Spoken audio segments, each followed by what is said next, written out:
सबसे पहले तो अपन ये समझेंगे कि इंटीग्रेशन होता क्या है।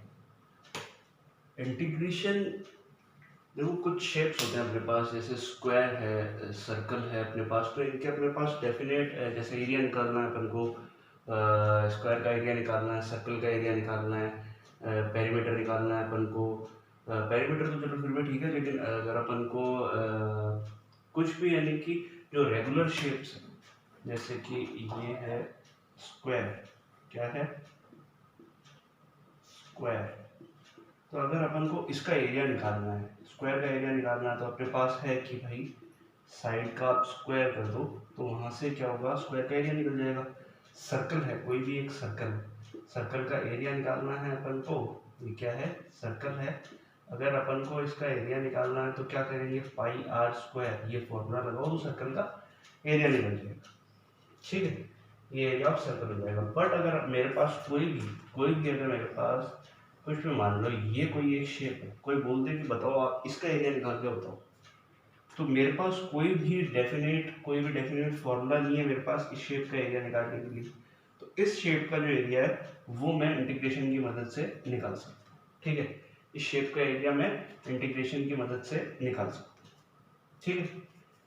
अब देखो ये मेरे पास कोई शेप है, तो अब मैं क्या करूँगा, इसको पार्ट्स में डिवाइड कर दूंगा, इसको क्या करूँगा, पार्ट्स में डिवाइड कर दूंगा, स्मॉल पार्ट्स में मैं इसको क्या करूँगा, डिवाइड कर दूंगा। और इक्वल, ये जो पार्ट्स होंगे, ये तो मैंने आपको एक आइडिया दिया है कि ऐसे अपन इसको डिवाइड कर लेंगे। ये जो पार्ट्स होंगे ये इक्वल पार्ट्स होंगे, ये जो भी पार्ट्स होंगे इसको बहुत छोटे छोटे पार्ट्स में अपन क्या करेंगे, डिवाइड कर देंगे इस पूरे शेप को। फिर अपन क्या करेंगे कि उस एक पार्ट का एरिया निकाल के टोटल काउंट कर लेंगे कि वो पार्ट्स कितने हैं, उन सबको ऐड कर देंगे। अपन क्या करेंगे, ऐड कर देंगे, एडिंग द पार्ट्स, ठीक है, उन सभी पार्ट्स को ऐड कर देंगे। और वो जो आपके इंटीग्रेशन का साइन है वो भी वहीं से डिस्कवर हुआ है, यानी कि जितने भी पार्ट्स होंगे स्मॉल पार्ट्स होंगे, उन सब का सम कर देंगे अपन। जितने भी स्मॉल पार्ट्स होंगे उन सब पार्ट्स का अपन क्या कर देंगे, सम कर देंगे। कैसे, ये जैसे ये छोटे छोटे पार्ट्स हैं, ये इन सबको अपन ऐड करके क्या करेंगे, एरिया निकाल लेंगे, क्या करेंगे, एरिया निकाल लेंगे। तो इंटीग्रेशन का जो साइन है वो एस, यानी जो सम है उसको, सम का जो एस है उसको थोड़ा सा बड़ा करके इंटीग्रेशन का साइन मिल जाएगा, ठीक है। फर्स्ट क्वेश्चन करते हैं अपन इसका, integration x square to the power 1/3। तो इनडेफिनेट इंटीग्रेशन है, यहाँ पे लिमिट्स नहीं दी हुई ना, देखो यहाँ पे लोअर लिमिट है, ये अपर लिमिट है। ये जब लिमिट्स दी हुई होती है तो वो डेफिनेट इंटीग्रेशन होता है। जब यहाँ पे आपको कोई भी लिमिट नहीं दी हुई होगी तो वो जो इंटीग्रेशन होगा वो इनडेफिनेट इंटीग्रेशन होगा।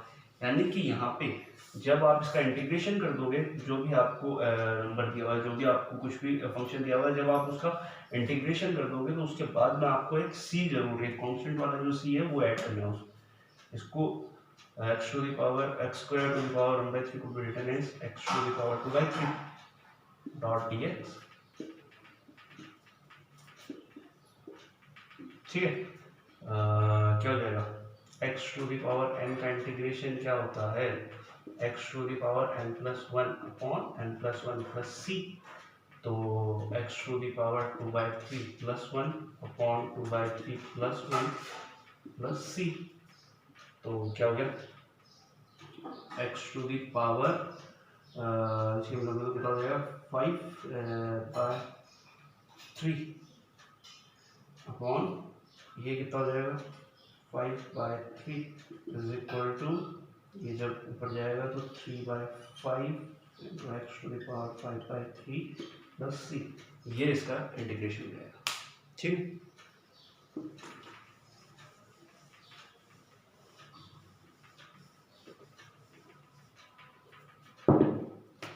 सेकंड देख लेते हैं।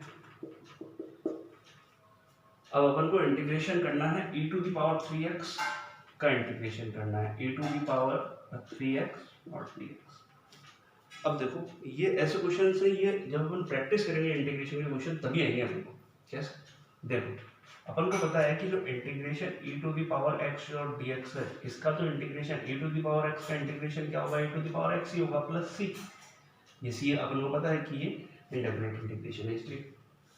बट यहाँ पे तो sir e to the power 3x है, कोई बात नहीं, लेट कर लेंगे, late 3x equals to t, 3x को t लेट कर सकते हैं और differentiating both the sides, differentiating both sides, ठीक है। डी बी एस का क्या मतलब डिफरेंशिएटिंग बोथ साइड्स, ठीक है। तो 3x का डिफरेंशिएशन क्या हो जाएगा, 3 एज इट इज, x का क्या dx plus x as it is 3 का क्या 0 इज इक्वल टू t का dt। तो ये कितना हो गया 3dx इक्वल्स टू dt। यहाँ से dx की वैल्यू निकाल सकते हैं, dx is equal to dt upon 3। देख dx is equal to dt upon 3, तो यहाँ पे dx है तो क्या इस 3x की जगह पे मैं t लिख सकता हूँ, इस dx की जगह पे मैं dt/3 लिख सकता हूँ, बिल्कुल।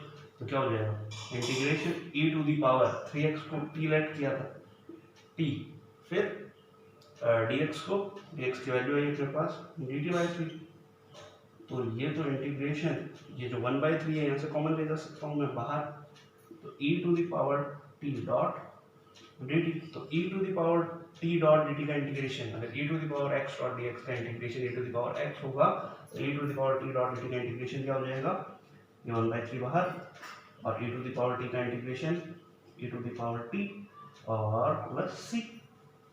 अब e to the power t क्या था अपने पास 1/3, e to the power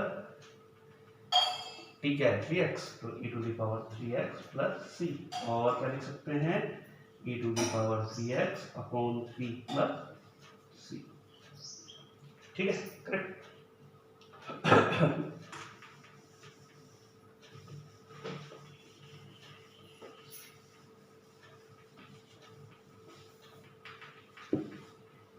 third वाला लेते हैं फटाफट,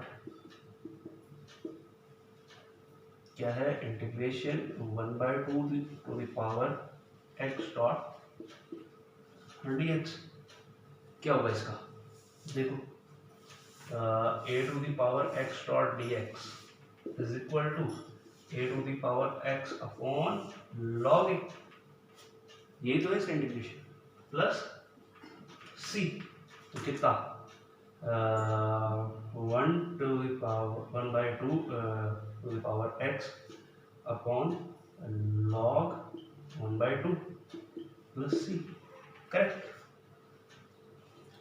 नेक्स्ट देख लेते हैं फोर्थ, तो है integration a to the power 2 log to the base a x dx, ये है। अब देखो पहले अपन तो log की कुछ एक दो प्रॉपर्टीज देख लेते हैं, 11th में पढ़ी थी अपन ने। क्या है कि अगर कुछ भी ऐसे लिखा हुआ है n log to the base m, log to the base e m, और this could be written is log m to the power m, ऐसे लिख सकते हैं ना इसको, क्या दिक्कत है इसमें, पावर आगे ले आते थे, कुछ याद करो, पावर को आगे ले आते थे। अब एक दूसरी प्रॉपर्टी और है, वो क्या है कि अगर x to the power log to the base x हो, x to the power log to the base x हो, जो log पावर में है उसका जो बेस है वो भी ये अगर x हो, तो इसकी जो वैल्यू है वो सिर्फ ये y होकर रह जाएगी।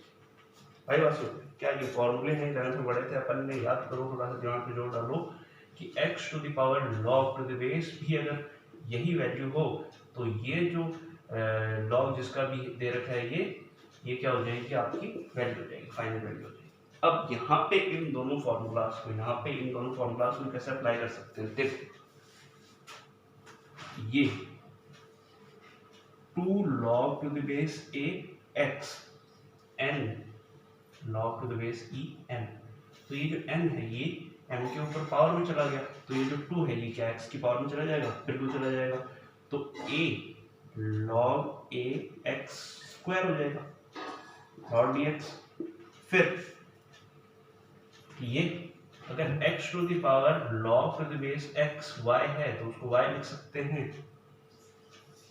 तो a to the power log base a x square है, तो क्या मैं इस पूरी वैल्यू को एक्स स्क्वायर लिख सकता हूँ? देखो log to the base x to the power log to the base x, y को अगर मैं वाई लिख सकता हूँ तो a to the power log base a x square को एक्स स्क्वायर लिख सकते हैं। ये क्या हो जाएगा? Integration x square d x, तो क्या हो जाएगा? X to the power 2 + 1 upon 2 + 1 plus c, कितना होगा? एक्स क्यूब अपॉन 3 + सी। सिंपल सी चीज है, ठीक है। अभी देखो सेकंड क्वेश्चन है 5 cos x - 3 sin x + 2 upon cos square x dx। Third, fourth, fifth, six, ये सारे क्वेश्चन पहले लिख रखे हैं यहाँ पे। अब इनको इंडिविजुअली सॉल्व कर लेते हैं अपन। तो सबसे पहले इसको तो अपन एक तरफ कर देते हैं,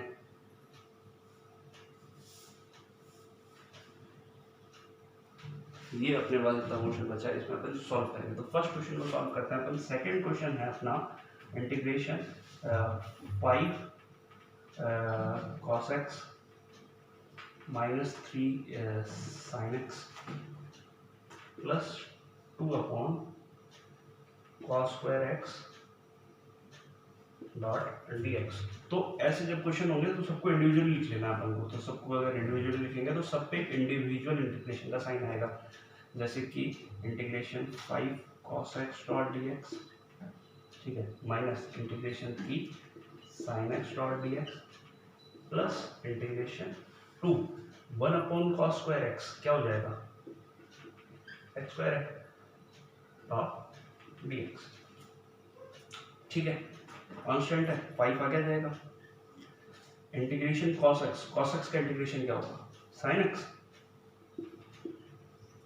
cos x का डिफरेंशिएशन होता था minus sin x, cos x का इंटीग्रेशन होगा sin x। sin x का डिफरेंशिएशन होता था cos x, sin x का इंटीग्रेशन होगा माइनस cos x, ठीक है। कुछ कंफ्यूजन तो नहीं हुई क्या? cos x का डिफरेंशिएशन होता था minus sin x, cos x का इंटीग्रेशन होगा sin x, ठीक है।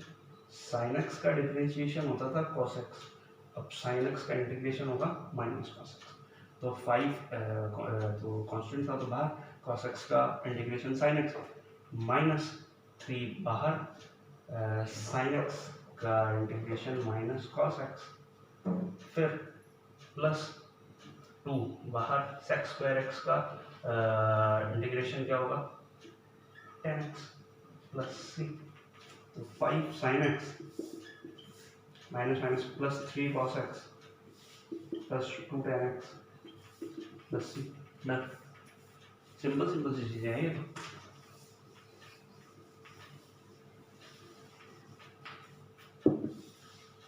थर्ड क्या है? x cube -1 upon x square dot dx, ठीक है। इंडिविजुअली लिख सकते हैं क्या? x cube upon x square dx minus integration 1 upon x square dx। क्या दिक्कत है इसमें? एक्स स्क्वायर से पावर गई तो बच गया सिर्फ x, और यहाँ पे 1 अपॉन एक्स स्क्वायर है, तो 1 अपॉन एक्स स्क्वायर को ऐसे लिख सकता हूँ x की पावर -2, बिल्कुल लिख सकते हैं, क्या दिक्कत है? तो देखिए x की पावर -2, ये x dx है, तो x का इंटीग्रेशन क्या हो जाएगा? x की पावर कितनी है? 1, तो 1 + 1 अपॉन 1 + 1 माइनस x की पावर -2 + 1 अपॉन -2 + 1 प्लस c। तो x square upon 2 minus x to the power कितनी? -1 अपॉन -1 प्लस c। तो ये माइनस माइनस प्लस हो जाएगा, और x square upon 2 plus x की पावर -1 है, तो ये 1 upon x plus c। Done.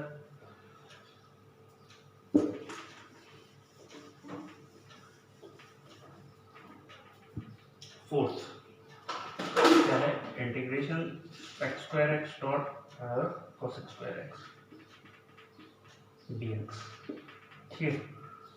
X square x को क्या लिख सकते हैं? 1 upon cos square x, cos x square x को 1 upon sine square x d x, इसको टोटल ऐसे लिख सकता हूँ 1 upon cos square x sign square x d x, ऐसे लिख सकते हैं। पर इसको क्या दिक्कत है, मल्टीप्लाई में नहीं।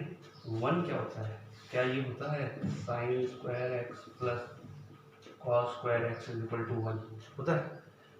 इस 1 की जगह ये वैल्यू लिख देते हैं, क्या हो जाएगा sign square x plus cos square x upon cos square x sign square x d x. Individually रख लो, क्या हो जाएगा sign square x upon cos square x sign square x d x, integration cos square x sign square x d x. क्या दिक्कत है, sine square से sine square गया, cos square से कॉस स्क्वायर गया, क्या बच गया, क्या बच गया 1 अपॉन कॉस स्क्वायर एक्स।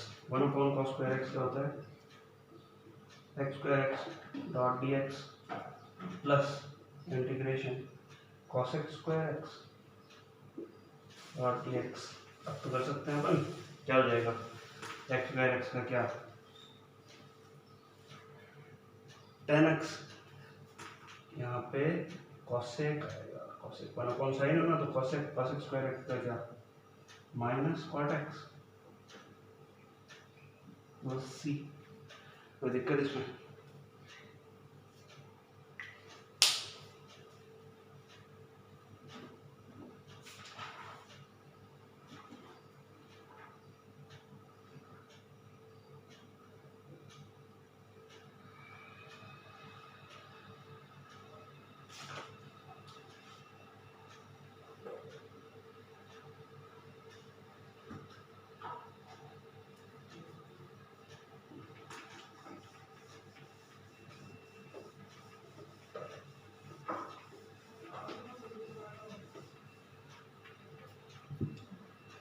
फिर देख लेते हैं integration 1 plus x under root x dot d x. ठीक है, अब क्या करेंगे, ये जो अंडर रूट एक्स है, अंडर रूट एक्स क्या होता है एक्स टू द पावर 1/2, यही तो चीज़ है एक्स टू द पावर 1/2। तो इंडिविजुअल मल्टीप्लाई कर दो, तो अंडर रूट एक्स इंटू 1 यानी कि x to the power 1/2 into 1 कितना x to the power 1/2 dot d x plus integration x to the power 1, यहाँ पे एक्स है यानी सिंपल एक्स है तो इसकी पावर कितनी 1, तो एक्स की पावर 1 प्लस एक्स की पावर 1/2 कितना हो जाएगा into sorry x two powers add हो जाएगी, पावर्स ऐड हो जाएगी तो 1 प्लस 1/2, तो ये कितना हो गया 3/2, तो x to the power 3/2 dot d x. क्या दिक्कत है इसमें, x to the power 1/2 plus 1 upon 1/2 plus 1 plus x to the power 3/2 plus 1 upon 3/2 plus 1 plus c x to the power 3/2 upon 3/2 plus x to the power 5/2 upon 5/2 plus c यानी कि जो ऊपर गया तो 2/3 x to the power 3/2 plus 2/5 x to the power 5/2 plus c. Done, क्या दिक्कत है इसमें,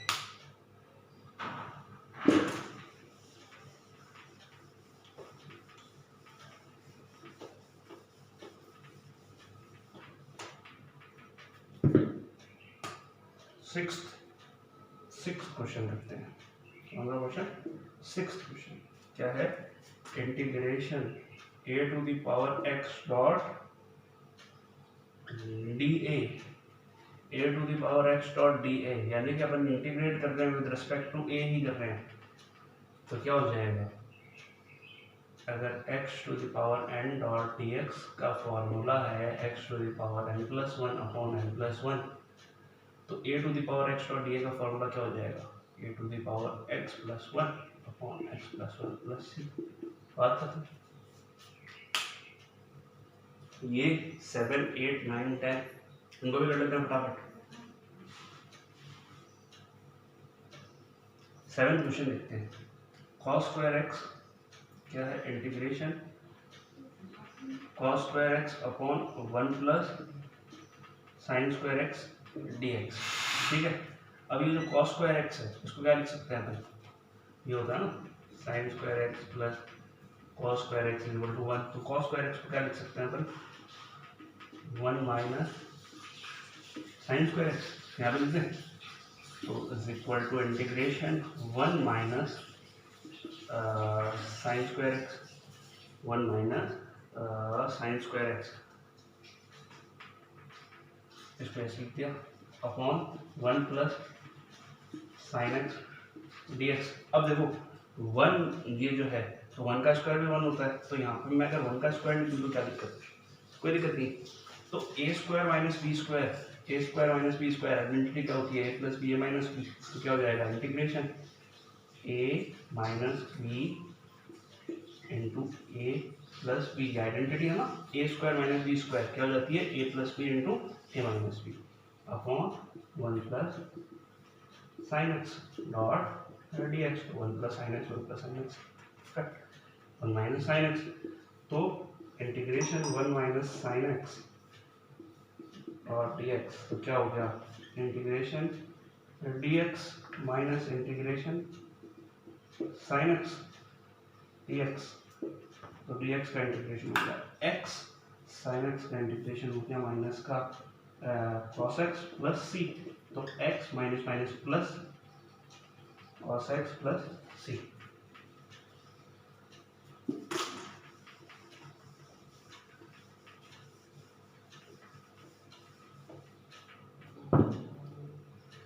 नेक्स्ट देख लेते हैं 8 क्या हो जाएगा, x square upon 1 plus x square dx।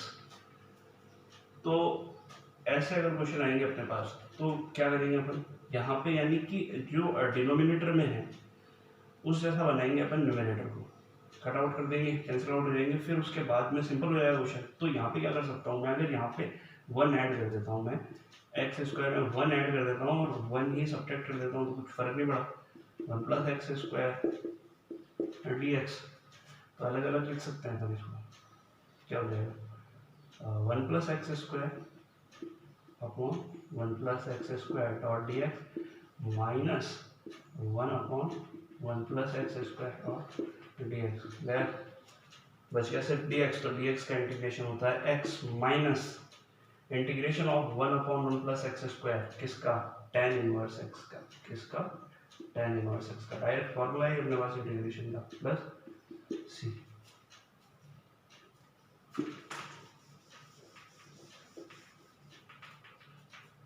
Ninth तो बिल्कुल इजी है, क्या नाइन्थ, ये सेक स्क्वायर का फॉर्मूला अपने पास, यानी कि इंटीग्रेशन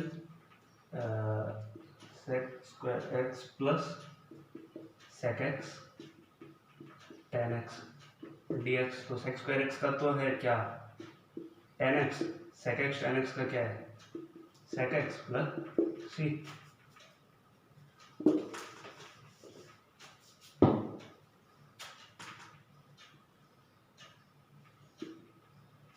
टेंथ देख लेते हैं क्या है, sine inverse x plus cos inverse x. Inverse trigonometry में पढ़ा था कि जो sine inverse x plus cos inverse x है वो पाई बाई 2 के बराबर होता है। किसके बराबर होता है, पाई बाई 2 के बराबर होता है। तो क्या मैं integration sign inverse x plus cos inverse x dx, तो यहाँ पे मैं पाई बाई 2 लिख सकता हूँ। तो integration pi by 2 dx, pi by 2 बाहर क्योंकि कांस्टेंट है, इंटीग्रेशन dx, तो पाई बाई 2 dx का इंटीग्रेशन x प्लस c।